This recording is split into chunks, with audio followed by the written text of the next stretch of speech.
سورہ البقرہ آیت number 44. اتأمرون أتأمرون do you order do you order الناس الناس the people the people بالبر بالبر the righteousness the righteousness وتنسون وتنسون and you forget and you forget أنفسكم أنفسكم yourselves yourselves وأنتم وأنتم while you while you تتلون تتلون you recite you recite الكتاب الكتاب the book the book أفلا تعقلون أفلا تعقلون then will not you use reason then will not you use reason یعنی کہ عقل نہیں کرتے ہو. تاقلون میں آپ دیکھیں عین قاف لام لفظ آ رہا ہے نا, تا تم کے لیے, یو کے لیے, اینڈ پہ واو نون پلولر کے لیے ہے, ٹھیک ہے. تو یعنی تم عقل نہیں کرتے. عقل کیا کرتی ہے آپ کو پروس اینڈ کونس میں انالیسس کرنا سکھاتی ہے, ٹھیک ہے. تو یہاں پر آ رہا ہے کہ will not you use reason, کہ اللہ سبحانہ و تعالیٰ آپ کو کیا حکم دے رہے ہیں اور آپ کیا کر رہے ہیں. اور اس میں یہاں پر اب آ رہا ہے کہ بنی اسرائیل کو ہی کہا جا رہا ہے, ظاہر ہے ہمیں بھی, کیونکہ قرآن میں جو حکم آ گیا وہ شان نزول اس کا پہلا یہی ہے. شان نزول کا مطلب یہ ہوتا ہے کہ آیات کس کانٹیکس میں نازل ہوئی ہیں, ٹھیک ہے.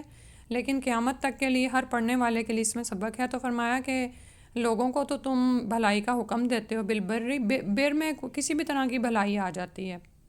بر کہتے ہیں بڑے پیمانے پر نا نیکی کرنا, چھوٹی نیکی ہے, بڑی نیکی ہے, سب. تو لوگوں کو تو بھلائیوں کا حکم دیتے ہو اور خود اپنے آپ کو بھول جاتے ہو. بعض اوقات یہ ہوتا ہے نا کہ ہم اپنے سے چھوٹوں کو کوئی ہم غلط کام کرتے دیکھتے ہیں تو فوراً ٹوکتے ہیں یہ کیا کر رہے ہو, اور حالانکہ اللہ تعالیٰ ہمیں وہ دکھا رہے ہوتے ہیں کیونکہ وہ کام ہماری بھی زندگی میں شامل ہوتا ہے. وَتَنْسَوْنَ أَنفُسَكُمْ لیکن ہم اپنے نفسوں کو بھولے ہوئے ہوتے ہیں, ہم خود کو مارجن دے رہے ہوتے ہیں, کوئی نہ کوئی ریزن ہم نے رکھی ہوتی ہے. وَأَنْتُمْ تَتْلُونَ الْكِتَابَ حالانکہ تم کتاب پڑھتے ہو, تلاوت کرتے ہو. مطلب یہ ہے کہ تلا یتلو کا مطلب ہوتا ہے پیچھے آنا, فالو سٹیپس, ٹھیک ہے. تو تلاوت میں بھی آپ یہ دیکھیں کہ ہمیں بھی تلاوت کا حکم دیا گیا ہے. اور جب آپ کسی کے فٹ سٹیپس فالو کر رہے ہوتے ہو تو آپ اس کو دیکھتے ہو کہ وہ کہاں جا رہا ہے. آنکھیں بند کر کے, جو ہمارے ہاں اب یہ بن گیا ہے بس رواج کے قرآن کو رٹوا دینا ہے, بچوں کو بس پڑھا دینا ہے, یہ تلاوت یہ مطلب نہیں ہے اس کا, ٹھیک ہے. تو یعنی یہاں پر جو مطلب ہے نا وہ یہی کہ, اور ہمارے لیے بھی, کہ تم کتاب کی تلاوت کرتے ہو, کتاب کو سمجھتے ہو, پڑھتے ہو, اور جو اس میں حکم اتارے گئے ہیں تمہیں سمجھ آتی ہے ان کی. افلا تعقلون تو کیا تم اس کے لیے تمہارے ذہن میں کوئی دلیل نہیں ہے, کوئی اس میں تم عقل غور و فکر نہیں کرتے. پھر فرمایا وَاسْتَعِینُوا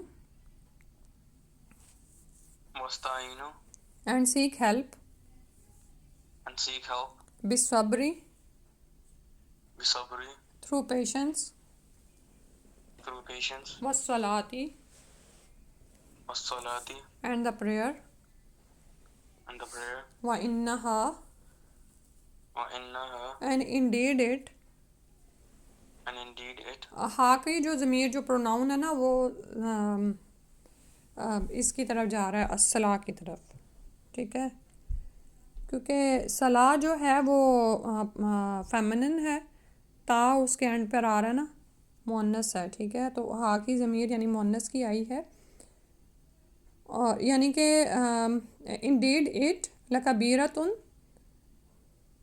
لَكَبِيرَةٌ is surely difficult is surely difficult إلا إلا except except على على on on الخاشعين الخاشعين the humble ones. the humble ones.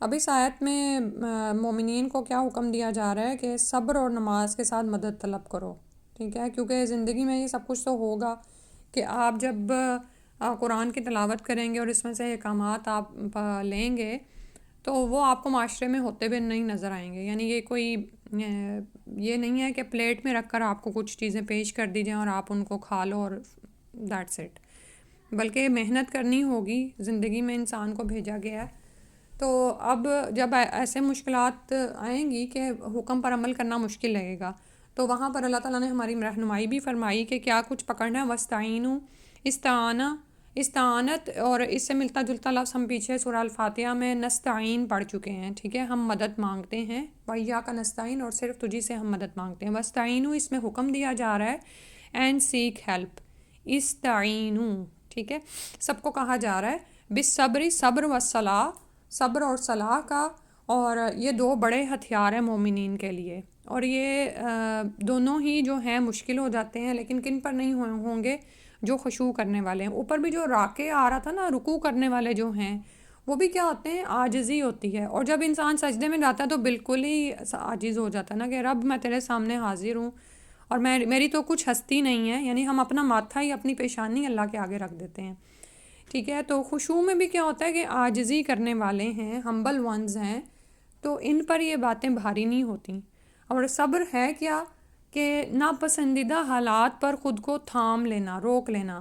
جیسے گھوڑا ہوتا ہے نا، اس کو آپ چلا رہے ہو، بھگا رہے ہو، لیکن آپ اگر اس کو اس کی ذہن کھینچو گے تو وہ وہیں پہ رک جائے گا مالک کے حکم پر، ٹھیک ہے۔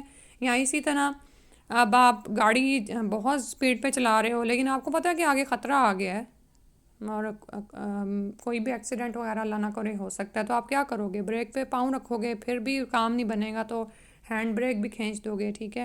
اور چونکہ نظر آ رہا ہوتا ہے کہ سامنے ایک بڑے ایکسیڈنٹ سے میں بچ گیا ہوں، تو اس وقت انسان ویلا بھی نہیں کرتا، اس کو یہی نظر آ رہا ہوتا ہے۔ بالکل اسی طرح زندگی میں بہت سارے معاملات پیش آ جاتے ہیں ایسے، آپ گھر سے اچھے بھلے موڈ میں نکلے، سب کچھ تھا، باہر کسی نے بدتمیزی کی، ٹکر ہو گئی یا کچھ ہوا، تو پھر کیا ہوتا ہے؟ یعنی ناپسندیدہ حالت پیش آ گئی نا، روٹین کا معاملہ چل رہا ہوتا ہے، روٹین میں تو انسان کر رہا ہوتا ہے، کام کر رہے ہیں، ایسا ہوتا کب ہے؟ جب کوئی رکاوٹ آ جائے، کوئی آپ پہ غصہ نکال رہا ہے، کوئی کسی نے کچھ کہہ دیا، کسی نے بلا وجہ ہی آپ کو کوئی ذہنی جسمانی اذیت پہنچائی، وہاں وہ ہوتا ہے کہ اگر آپ وہاں پر رک جائیں، فوراً اپنے آپ کو تھام لیں، تو پھر کیا ہوتا ہے؟ یہی دراصل اسی کو صبر کہتے ہیں، ٹھیک ہے، اپنے آپ کو روک لینا۔ روزے میں بھی ہم کیا کرتے ہیں؟ روزے میں بھی صبر ہی چاہیے ہوتا ہے نا، تو اس میں بھی حلال چیزوں سے رک جاتے ہیں ہم، جب اللہ تعالیٰ کا حکم ہے کہ ان اوقات میں نہیں کھانا تو ہم رک جاتے ہیں، چاہے ہم تنہائی میں ہوں یا لوگوں کے سامنے ہوں، ہم نہیں کھائیں گے کیونکہ ہم صبر کیے ہوئے ہوتے ہیں۔ تو بالکل اسی طرح اللہ تعالیٰ سے دعا ہے کہ اللہ تعالیٰ ہمیں صبر عطا فرما دیں، ربنا افرغ علینا صبرا وتوفنا مسلمین، کہ اللہ تعالیٰ ہم پر صبر انڈیل دیں اور ہمیں مسلمانوں کے ساتھ فوت کریں۔ یعنی صبر کرنا ہے کہ زندگی میں صبر ہے، بار بار آئے گا، اور مومن کا معاملہ یہ ہوتا ہے کہ مشکل آتی ہے تو وہ صبر کرتا ہے، اور اس کو نعمت ملتی ہے تو شکر ادا کرتا ہے۔ اور حدیث میں آتا ہے کہ نبی صلی اللہ علیہ وسلم کو جب بھی کوئی اہم معاملہ پیش آتا، آپ فوراً نماز کا اہتمام فرماتے ہیں، فتح القدیر کی یہ روایت ہے۔ تو جب انسان صبر کے ذریعے رک جاتا ہے نا، تو اللہ تعالیٰ کی مدد اور تائید اس کو حاصل ہو جاتی ہے۔ دیکھیں دوسرا جو کر رہا ہے نا، وہ اپنے عمل کا خود جواب دے ہے، اگر آپ خود کو روک لیں گے نا، تو آپ کی وہ جو غصے میں ایکسٹرا انرجی پروڈیوس ہوئی ہے نا، اس کو آپ مثبت پروڈکٹیو کاموں میں لگا سکیں گے، ٹھیک ہے۔ کیونکہ جب بھی کوئی ہمارے سامنے ان یوزول کنڈیشن آتی ہے تو اللہ سبحانہ و تعالیٰ اس کو ٹیکل کرنے کے لیے ہمیں انرجی بھی دیتے ہیں، یہ ہمارا باڈی سسٹم ایسا بنا ہوا ہے، ٹھیک ہے۔ ہم آرام سے بیٹھے ہوئے ہوتے ہیں، تو ایک دم سے ہمیں کوئی خبر ملتی ہے کوئی ایمرجنسی کی، تو ہم کیا کرتے ہیں؟ ساری سستی چھوڑ کے اٹھ کھڑے ہوتے ہیں کہ وہاں پہنچنا ہے، رائٹ۔ اسی طرح جیسے میں ماں کی مثال دوں گی، ماں بہت بیمار ہے لیکن اب بچہ اس کا چھوٹا ہے اور اب وہ بھوک سے بلک رہا ہے، تو وہ کیا کرتی ہے؟ وہ پھر اس کے لیے اٹھ جاتی ہے، صبر کرتی ہے اور اس کے لیے کچھ پکاتی ہے، اسے چپ کراتی ہے، ٹھیک ہے۔ تو لیکن وہ ماں بیٹے کا معاملہ ہوتا ہے نا، تو اس کو پتہ ہے کہ بچے کے لیے تو صبر کرنا ہے، لیکن یہ بات ہم باقی معاملات میں بھول جاتے ہیں، اور ہمیں لگتا ہے کہ دوسرے نے ہم پہ پتہ نہیں کیا کر دی ہے، حالانکہ جو بھی مصیبت آتی تو اللہ ہی کی طرف سے ہے، لوگ بیچ میں سبب بن جاتے ہیں، اس وقت ہمارا امتحان ہو رہا ہوتا ہے کہ ہم کیا کریں گے۔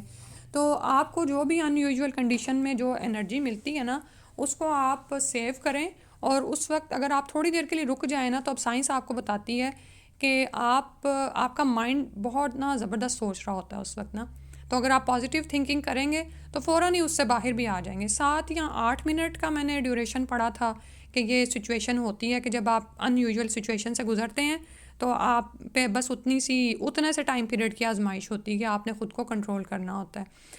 تو اور پھر دوسرے کام کہ نبی صلی اللہ علیہ وسلم نماز کی طرف جاتے، یہ بھی ہم نے انشاءاللہ اپنی سنت میں بنانا ہے. کوئی بھی معاملہ پیش آ گیا ہے، کوئی 2 کام ہے، ان میں سے ایک کو سلیکٹ کرنا ہے، فوراً اللہ کی طرف رجوع کریں، اللہ کی طرف جائیں.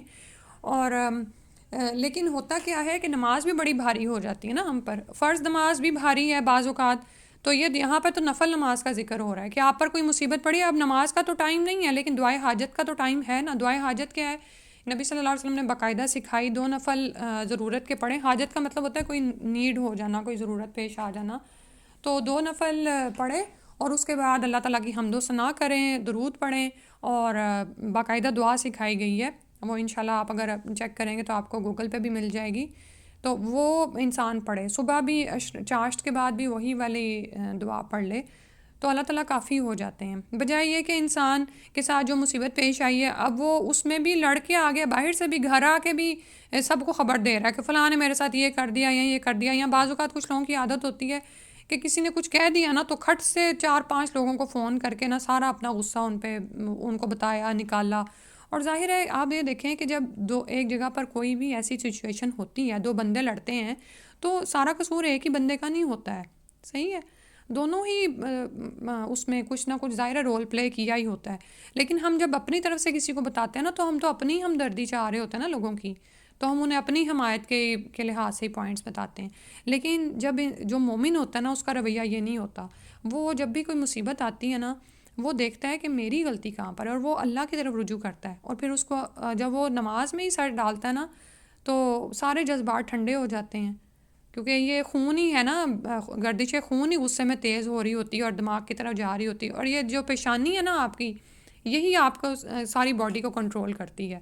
تو یہی آپ نے اللہ کے آگے رکھ دی، آپ پرسکون ہو جاتے ہیں اور آپ کو دی بیسٹ وے اللہ تعالیٰ سجھا دیتے ہیں کہ اب آپ نے اس مصیبت میں کیا کرنا ہے. ٹھیک ہے، یہ نماز کا فائدہ ہے. اللہ تعالیٰ ہمیں توفیق دے. لیکن ساتھ ہی اللہ تعالیٰ کو بھی علم ہے کہ آپ، اللہ تعالیٰ کو سبھی علم ہے. اللہ تعالیٰ کو پتہ ہے کہ لوگوں پر یہ بھاری ہے اور شیطان بھاری کر دیتا ہے نماز کو. تو فرمایا انہا لکبیرۃ الا علی الخاشعین.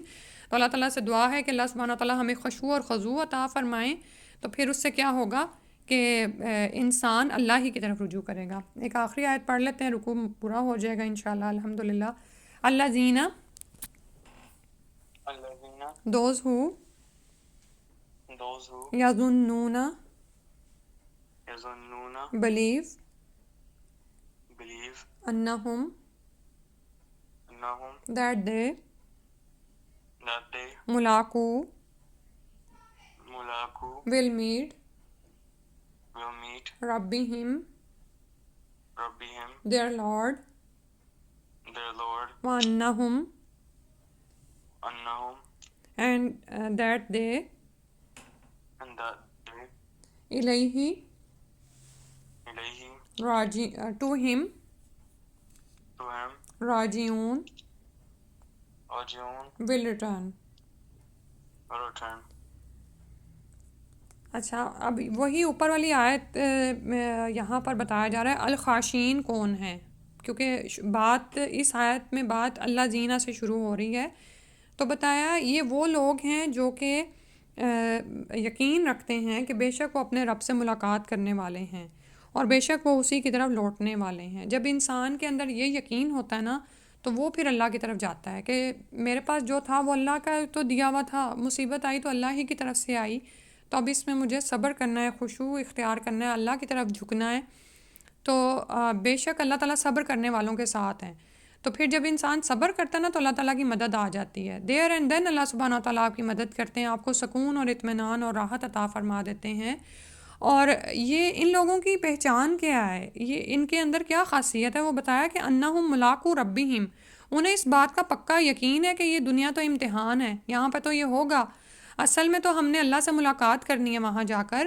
تو مجھے اپنے عمل کو دیکھتے رہنا ہے کہ یہ مجھے اس کا وہاں پر جا کے جواب دینا ہے. وَأَنَّهُمْ إِلَيْهِ راجعون. اور وہ یہ یقین رکھتے ہیں کہ وہ ضرور اللہ ہی کی طرف لوٹ کر جانے والے ہیں. تو جب مومن اس چیز کو رپیٹ کرتا رہتا ہے نا مائنڈ میں، تو پھر کیا ہوتا ہے کہ پھر وہ بڑی سے بڑی تکلیف کو بھی برداشت کر جاتا ہے، صبر اور نماز کی طرف ہی بڑھتا ہے. اللہ سبحانہ و تعالیٰ ہمیں بھی ان لوگوں میں شامل فرما لے. آمین یا رب العالمین. سبحانک اللہم و بحمدک اشہد ان لا الہ الا انت استغفرک و اتوب الیک. السلام علیکم و رحمۃ اللہ.